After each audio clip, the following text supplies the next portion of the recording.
Bravo à l'homme politique 2024. Nous ne nous sommes pas trompés en désignant l'homme politique 2024 au regard de ce qui se passe actuellement en début 2025.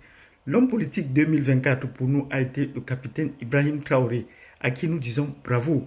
Et il a commencé l'année 2025 de façon très forte. Oui, d'une façon très forte. Nous lui disons également bravo pour cela et bravo au peuple burkinabé qui continue de le soutenir et non sans raison. Comment est-ce qu'il a démarré l'année 2025?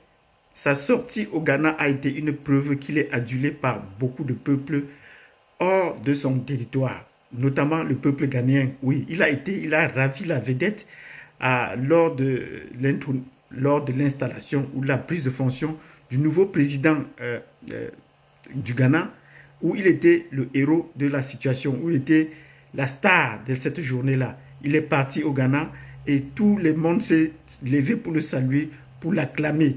Non seulement les autorités qui étaient sur place, mais également le peuple qui a chanté à haute voix lors de son arrivée, éclipsant ainsi la présence de beaucoup d'autres présidents qui étaient là.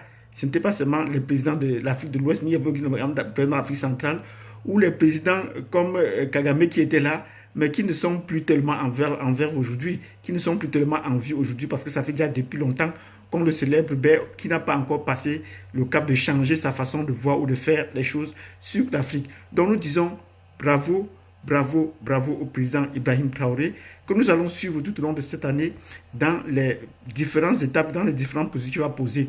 Sur le plan international, ça c'est sa première sortie, il commence déjà par se déplacer, c'est une bonne chose, mais il faut qu'il se déplace de façon sécuritaire. Nous lui disons bravo. À l'intérieur du pays, le Burkina va de l'avant. Le Burkina est en train de progresser et on en parle très peu. Quel est le taux de croissance que les institutions internationales vont attribuer au Burkina Faso cette année? Attendons voir. Mais il ne cesse d'inaugurer les nouveaux projets au Ghana ou des projets déjà finalisés, la remise des projets. Dans beaucoup de pays africains, on a comment toujours lancé des projets. Il y a beaucoup de projets sur papier, mais qui n'ont jamais pris corps. On a toujours lancé en grande pompe les effets d'annonce. On a toujours fait des grandes maquettes, mais qui n'ont jamais pris corps. Au Burkina Faso, nous disons bravo. Le peuple est en train d'avancer, est en train de se reconnaître dans les actions que pose son président, notamment en débaptisant les sites dont les noms des Français sont en train de disparaître au fur et à mesure. Nous lui disons bravo. Ça, c'est une vraie décolonisation qui commence pour qu'on essaie d'adopter les noms. Les écoles sont en train de revoir leur programme. Nous disons également bravo. C'est ce que les autres pays allaient faire. La France ne doit plus continuer à nous manipuler à travers ces programmes. Bravo, bravo. Nous allons parler. Laissez-nous des commentaires et abonnez-vous. Merci.